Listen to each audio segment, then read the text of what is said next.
Shalom saudara semua. Bagaimana kabar saudara hari ini? Wih, luar biasa ya. Meskipun walaupun ya bagaimanapun tetap luar biasa. Karena kita berada di kerajaan yang tidak tergoncangkan. Saudara, besok kita merayakan hari kemerdekaan yang ke-81. Pertanyaannya adalah, apakah kita sudah benar-benar merdeka?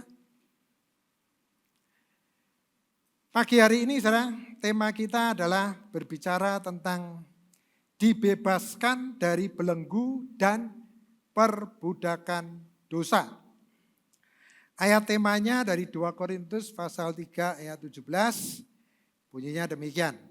Sebab Tuhan adalah roh dan di mana ada roh Allah, di situ ada kemerdekaan. Jadi kalau ada roh Allah di dalam kehidupan kita, seharusnya ada kemerdekaan. Bebas dari belenggu dan bebas dari perbudakan dosa. Katakan pada kanan kiri saudara, merdeka.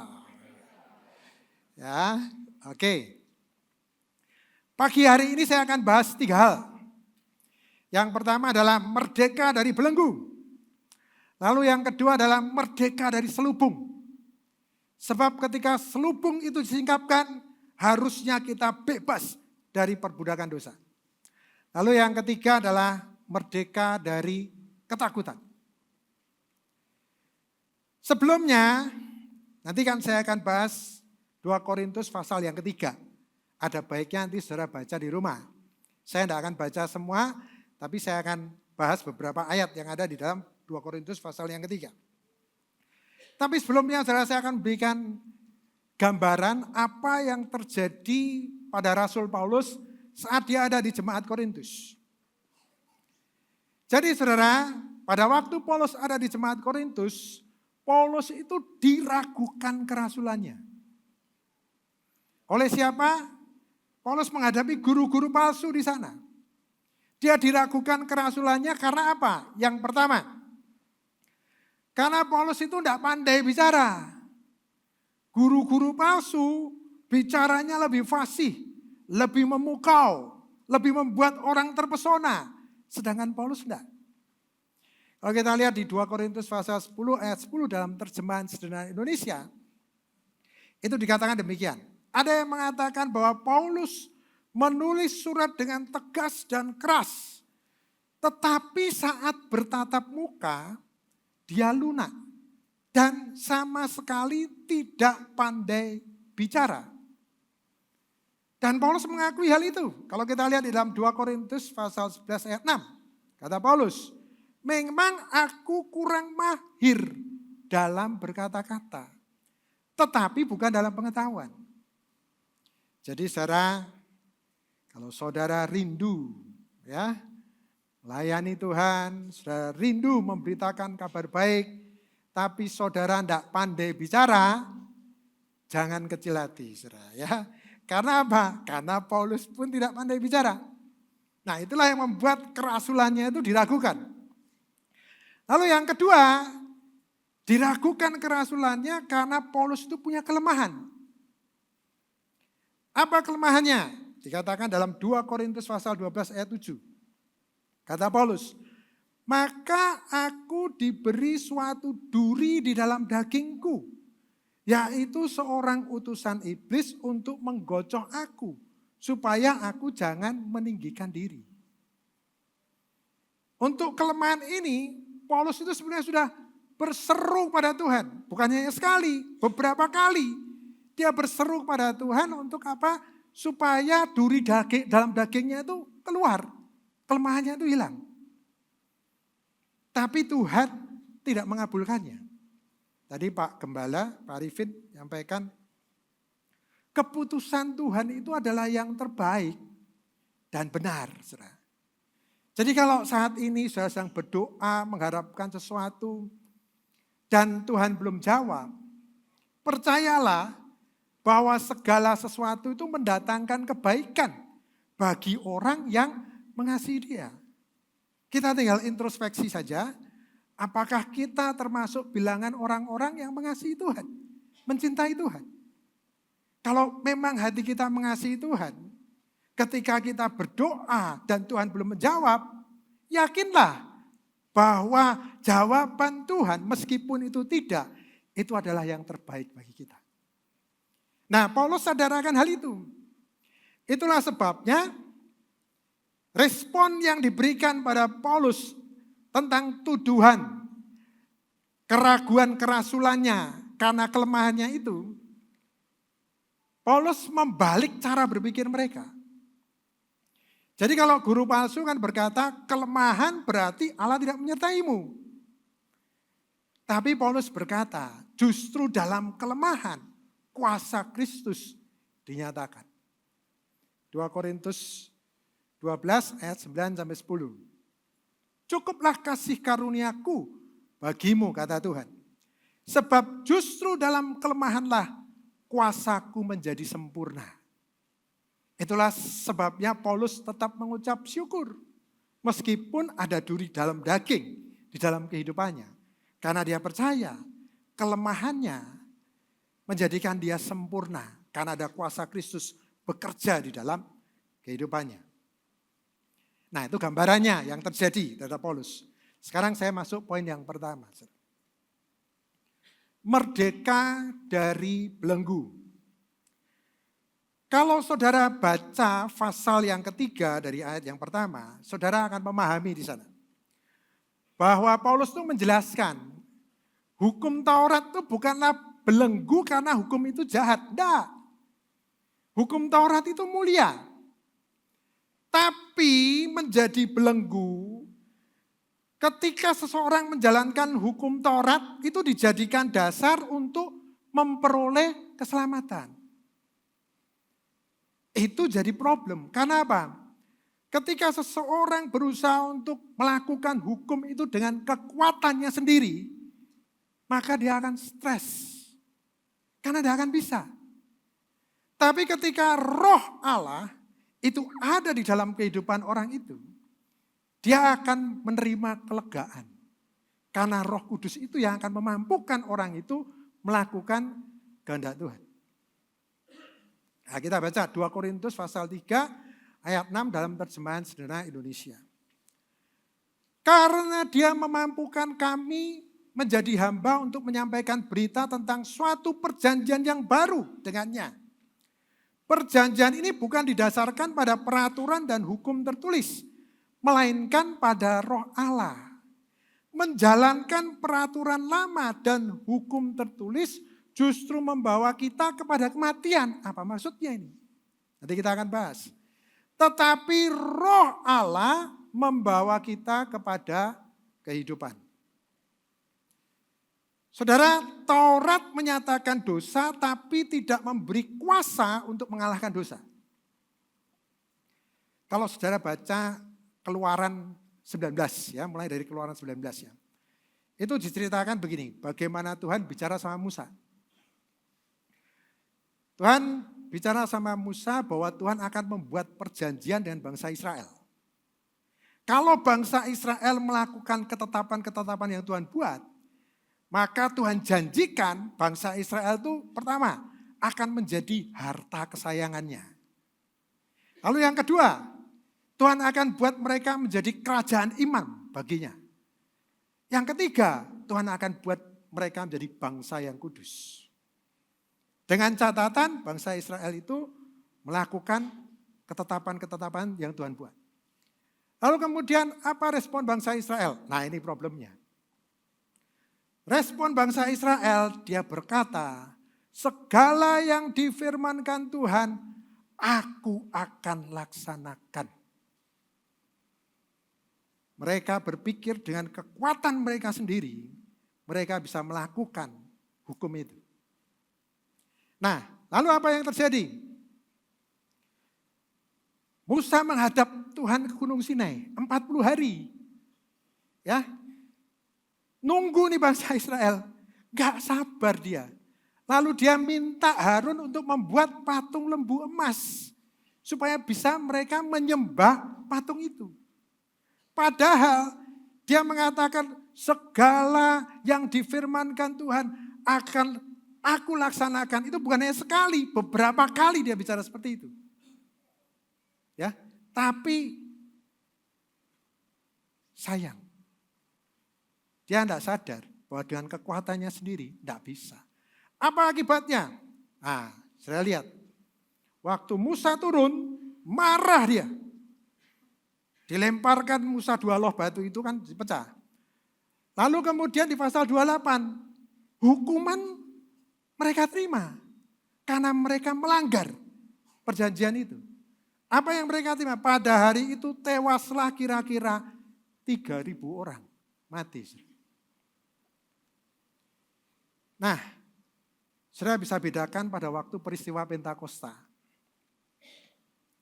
Pada waktu peristiwa di Gunung Sinai, Taurat ditulis pada loh batu, dosa timbul, dihukum 3.000 orang mati.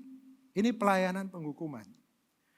Tapi pada hari Pentakosta, Roh Kudus menulis hukum Allah di hati manusia, dosa diampuni melalui Kristus, 3.000 orang diselamatkan, pelayanan roh yang memberi hidup.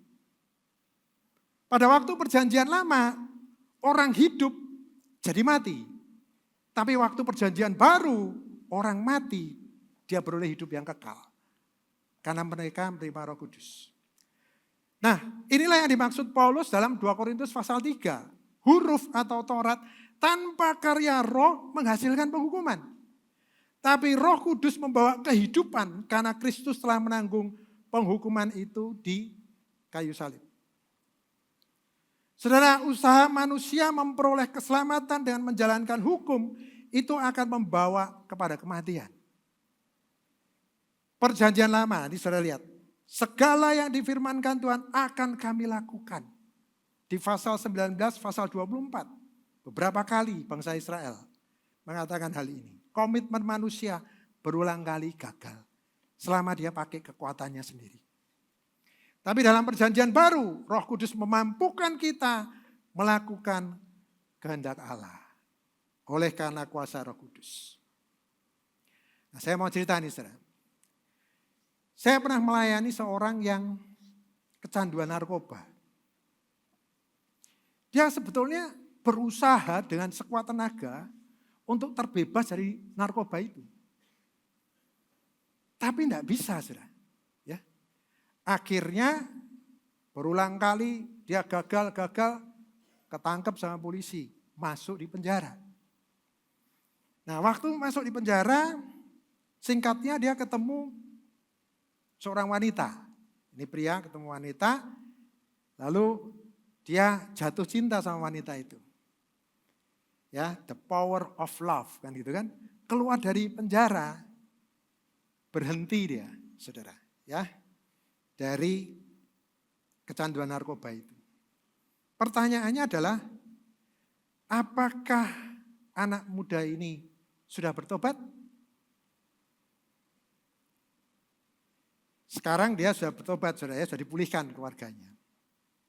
Tapi yang saya mau bahas begini, saudara.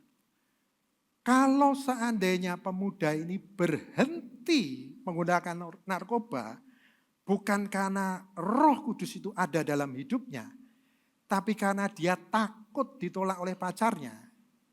Artinya masih ada berhala penerimaan di dalam anak muda ini. Nah, saudara, sebelum Paulus menulis surat pada jemaat di Korintus, dia tulis surat pada jemaat di Tesalonika. Dia ini memuji jemaat di Tesalonika karena jemaat Tesalonika ini bisa memberikan teladan. Apa yang dikerjakan di jemaat Tesalonika itu bergema, firman Tuhan itu bergema sampai di Makedonia, Akaya, dan bahkan di semua tempat. Nah, Paulus itu berkata pada jemaat Tesalonika begini, kalau saya baca di 1 Tesalonika pasal pertama. Aku memberitakan Injil kepadamu itu bukan hanya dengan kata-kata, enggak. Tapi dengan kekuatan oleh Roh Kudus. Nah, pada waktu jemaat Tesalonika mendengar firman Tuhan itu, mereka itu menerima firman itu oleh karena Roh Kudus yang mengerjakannya. Sehingga jemaat Tesalonika ini dia punya iman tapi imannya tidak kosong. Imannya ini disertai dengan perbuatan. Nah, dia bisa melakukan perbuatan-perbuatan sesuai dengan imannya karena apa? Tidak dengan kekuatannya sendiri, karena Roh Kudus yang mengerjakannya. Perbuatan apa yang membuat mereka itu secara radikal berubah? Apa perbuatannya sehingga Paulus mengatakan mereka itu bisa menjadi teladan? Perbuatannya yang nyata dikatakan di sana, bagaimana mereka itu berhenti menyembah berhala. Lalu kemudian menyembah Allah yang hidup. Keberadaan Roh Kudus di dalam kehidupan kita, itu akan membuat kita punya kemampuan untuk berhenti menyembah berhala, sehingga belenggu-belenggu yang diciptakan oleh berhala itu bisa dibebaskan. Dan kita hanya menyembah Bapa di dalam roh dan kebenaran. Itu poin pertama, saudara ya. Sekarang saya masuk poin yang kedua. Merdeka dari selubung. Ketika selubung itu disingkapkan, maka kita akan bebas dari perbudakan dosa. Kenapa begitu? Kita lihat. Dalam Keluaran pasal 34, dikisahkan Musa itu memakai selubung ketika berbicara kepada bangsa Israel. Tapi ketika masuk menghadap Tuhan, dia melepaskan selubungnya. Nah, ini menunjukkan di hadapan Allah itu tidak ada penghalang. Tapi di hadapan manusia ada jarak karena mereka takut.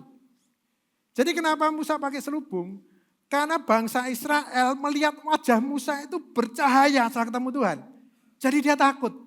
Itulah sebabnya Musa pakai selubung. Nah, Paulus itu memberikan makna yang lebih dalam 2 Korintus pasal 3, bahwa cahaya pada wajah Musa itu sifatnya sementara. Nah, ini melambangkan bahwa pelayanan Taurat itu memang mulia, tapi kemuliaannya akan berlalu ketika penggenapannya itu datang di dalam Kristus. Selubung itu melambangkan hati yang tertutup. Dikatakan Paulus dalam ayat yang ke-14, pikiran mereka menjadi tumpul. Ya. Masalah utama bukan selubung di wajah Musa, masalah sebenarnya adalah selubung di hati bangsa Israel. Bagaimana mereka membaca Taurat tetapi gagal melihat Kristus di dalamnya. Mereka mengetahui hukum tetapi tidak mengenal Sang Mesias. Nah, saya saksikan, saudara. Saya pernah melayani suami istri yang lagi ribut. Di sini suami istri ada yang pernah ribut enggak? Apa enggak ada yang pernah ribut? Semuanya pernah ya. Tapi ini dalam pelayanan saya mengalami ini luar biasa, saudara ya. Berantem, istrinya gugat cerai. Sampai suatu ketika saya dikasih tahu suaminya ini masuk rumah sakit. Nah, lalu kemudian saya datang di rumah sakit, saya lihat, wih parah memang suaminya. Jadi menurut istri, suaminya ini jahat. Menurut suami, istrinya jahat. Saya tidak tahu yang jahat yang mana, saudara ya. Pokoknya ceritanya seperti itu. Nah, lalu kemudian istrinya ini bicara sama saya begini. Pak, saya mendengar Tuhan berbicara kepada saya. Ketika saya membaca kisah Daud, Nabal, dan Abigail. Berapa banyak saudara tahu kisah Daud, Nabal, dan Abigail? Katakan. Berapa banyak saudara yang tidak tahu? Gak apa-apa, jujur aja. Nah, kalau banyak yang nggak tahu, saya ceritakan. Gitu. Berapa banyak yang malu-malu kucing ini. Oke, saya ceritain aja ya. Jadi gini. Satu ketika, Daud itu kan dia itu melindungi bisnisnya Nabal. Ya. Nabal ini punya ternak, punya pekerja, dilindungi sama Daud. Lalu kemudian, ya karena Daud merasa bahwa ya dia sudah melakukan sesuatu untuk Nabal, dia mengirim orang untuk minta makanan sama Nabal. Ya sebagai upahnya kan untuk pekerja-pekerjanya Daud. Orang-orangnya Daud. Nah Nabal, dia ketika Daud minta makanan ini, Nabal merendahkan dan menghina Daud. Dia tidak mau ngasih gitu loh saudara ya. Tidak mau dia. Nah akibatnya apa? Marah Daud. Ya. Daud marah dan dia mau membunuh Nabal dan semua laki-laki yang ada di rumah Nabal. Berangkat ini Daud. Abigail ini istrinya Nabal. Dia tahu hal ini, apa yang dilakukan Abigail, dia datang kepada Daud. Dia datang untuk membawa damai. Ya, dia bawa makanan pada Daud dan dia berkata pada Daud, jangan kau bunuh ya Nabal, biar Tuhan saja ya yang melakukannya. Singkat cerita, akhirnya Daud karena Abigail meminta ya ketemu melihat kebijaksanaan daripada Abigail, dia tidak jadi bunuh Nabal. Beberapa waktu kemudian akhirnya Nabal ini mati bukan karena Daud, tapi karena Tuhan. Nah istrinya ini, dia bicara sama saya. Tuhan bicara Pak pada saya, bahwa suami saya ini akan mati karena dia jahat seperti Nabal. Ya. Yang kedua, dan saya akan mendapatkan suami baru seperti Daud. Nah, kira-kira kalau saudara jadi saya, gimana saudara ya? Makanya saya bilang ini pengalaman yang ya cukup inilah. Apa yang saya bilang? Saya bilang begini, saya melihatnya berbeda dengan Anda. Pesan yang Anda lihat beda. Dia berkata begitu karena ketika dia membaca kisah ini dalam keadaan ada selubung. Sehingga dia tidak bisa melihat kemuliaan Kristus itu keluar dari kisah ini. Gitu, ya. Oke, nanti saya jelaskan lebih jauh. Saya masuk dulu ya. Selubung disingkapkan di dalam Kristus. Apabila hati seorang berbalik kepada Tuhan, selubung itu akan diambil. Artinya Kristus akan membuka pengertian hati dan mata rohani. Sehingga kita dapat melihat kemuliaan Allah itu dengan jelas. Pada waktu kita membaca firman Tuhan. Kita lihat ya, 2 Korintus 3 ayat 17-18. Sebab Tuhan adalah roh. Dan di mana ada roh Allah, di situ ada kemerdekaan. Ini dampak yang pertama. Di mana ada roh Allah, di situ ada kemerdekaan. Pertama itu. Lalu yang kedua, ayat 18. Dampak yang kedua, kalau roh Allah ada, kita semua mencerminkan kemuliaan Tuhan dengan muka yang tidak berselubung. Dan karena kemuliaan itu datangnya dari Tuhan yang adalah roh, maka kita diubah menjadi serupa dengan gambarnya dalam kemuliaan yang semakin besar.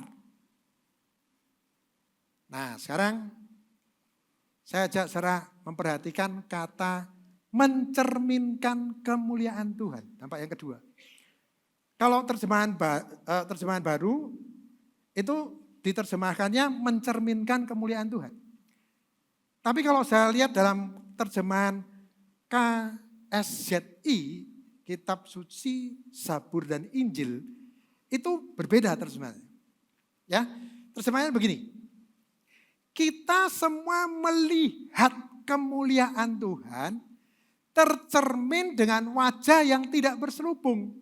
Dan kita diubah menjadi serupa dengannya dalam kemuliaan yang kian besar oleh Roh Tuhan. Kemuliaan ini bukan dalam bentuk harta kemewahan, enggak, saudara ya. Kemuliaan ini berbicara tentang segambar dan serupa. Jadi pengertian ayat ini begini, saudara. Pada waktu roh Allah itu ada dalam kehidupan kita, maka kita ini bisa melihat di dalam cermin, ya, kemuliaan Tuhan. Lebih tepatnya pantulan kemuliaan Tuhan itu. Kita bisa lihat dalam cermin. Dan Roh Kudus itu, ya, dia akan mengubah kehidupan kita sehingga hidup kita ini akan menjadi segambar dan serupa dengan Kristus. pada waktu kita bisa melihat kemuliaan Tuhan itu. Nah, kembali ke kisah istri tadi, saudara ya, istri dan suami yang cerai. Pada waktu istri ini dia membaca firman Tuhan dengan selubung, dia tidak bisa menangkap bahwa Abigail itu sebenarnya adalah gambaran daripada Kristus yang datang membawa damai.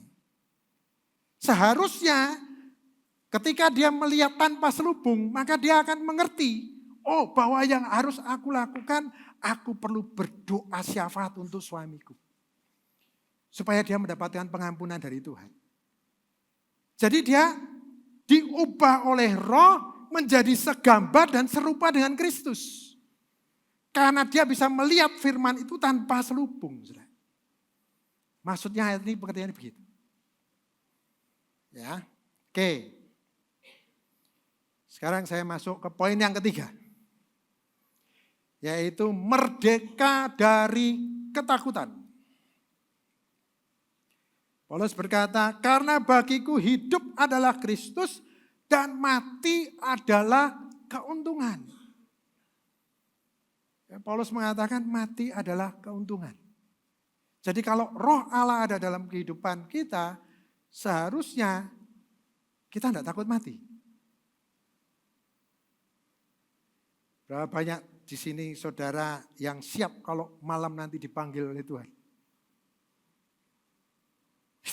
Ya, kok masih takut?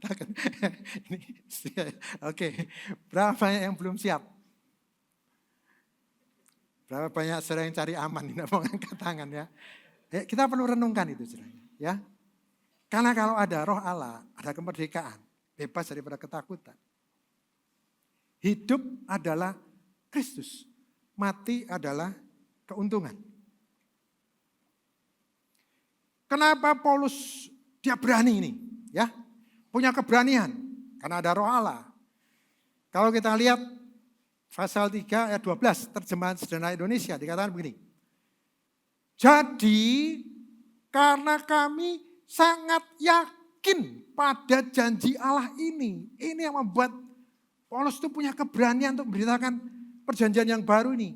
Ya, maka kami sangat berani memberitakan perjanjian yang baru. Janjinya apa sih? Nah, kalau saudara nanti baca di pasal yang ketiga, janji Allah yang diyakini oleh Paulus ya. Dalam perjanjian yang baru bagaimana Roh Kudus itu memberi hidup. Pelayanan Roh itu lebih mulia, pelayanan Roh memimpin kepada pembenaran. Kemuliaannya menetap, selubung itu akan disingkapkan ketika ada Roh Allah dan akan ada kemerdekaan. Nah ini kemuliaan yang didapat bagaimana diubah menjadi serupa dengan Kristus. Jadi Paulus yakin bahwa karya Kristus dan Roh Kudus dalam perjanjian baru bukan sementara seperti kemuliaan pada wajah Musa, tetapi membawa kehidupan dan transformasi yang menetap. Pada waktu selubung itu dibuka, kita akan bisa melihat kemuliaan Kristus pada waktu kita membaca firman Tuhan. Dan itu akan mengubah kita jadi segambar dan serupa. Sehingga kita punya keberanian juga untuk memberitakan Injil. Nah, kita bisa lihat ya, keberanian Paulus dalam merespon guru palsu ya, yang membanggakan surat rekomendasi. Ya, kita lihat dulu. Di ayatnya yang pertama, 2 Korintus pasal 3 dalam terjemahan sederhana Indonesia. Jangan sampai kalian berpikir bahwa kami juga membanggakan diri seperti guru-guru palsu itu. Kami pun tidak seperti mereka yang memerlukan surat pengantar untuk membuktikan kualitas pelayanan mereka kepada jemaat baru. Jadi guru palsu itu dia meragukan ya kerasulannya Paulus ya karena dia mendapatkan surat rekomendasi ya pengantar ya. Dia meragukan Paulus juga mendapatkan hal itu. Kami tidak perlu mendapat surat seperti itu dari kalian. Nah, di sini Saudara. Karena kalianlah yang merupakan surat pengantar kami. Cara hidup kalian ibarat surat Kristus yang bisa dilihat dan dibaca oleh semua orang. Surat itu ditulis bukan dengan tinta, melainkan dengan roh Allah yang hidup dan bukan diukir pada batu, melainkan di hati manusia. Jadi Paulus yang berbicara, surat ya itu kamu bisa lihat dari bagaimana Roh Kudus itu bekerja dalam kehidupan kalian sehingga kalian cara hidupnya itu berbeda. Jadi dari buah pelayanan yang Paulus lakukan. Saudara, pada saat seseorang menerima Tuhan Yesus sebagai Tuhan dan Juru Selamat, yaitu tentunya adalah pekerjaan daripada Roh Kudus.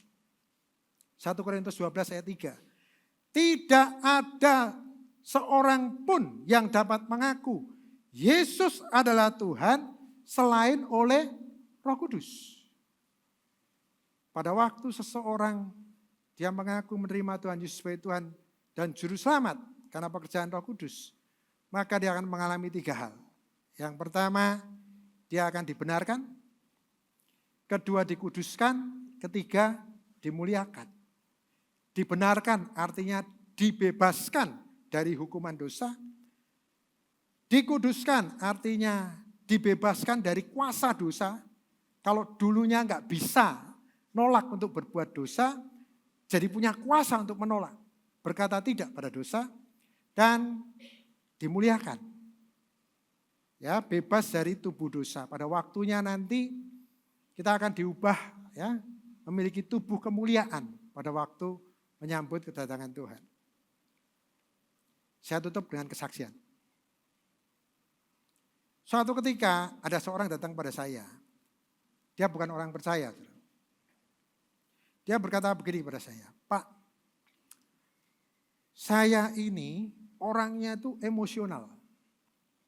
Jadi kalau ada sesuatu yang tidak sesuai dengan yang saya harapkan, saya pasti marah. Dan marah saya itu meledak-ledak. Nah, lalu dia berkata begini, saya tahu Pak bahwa saya itu salah.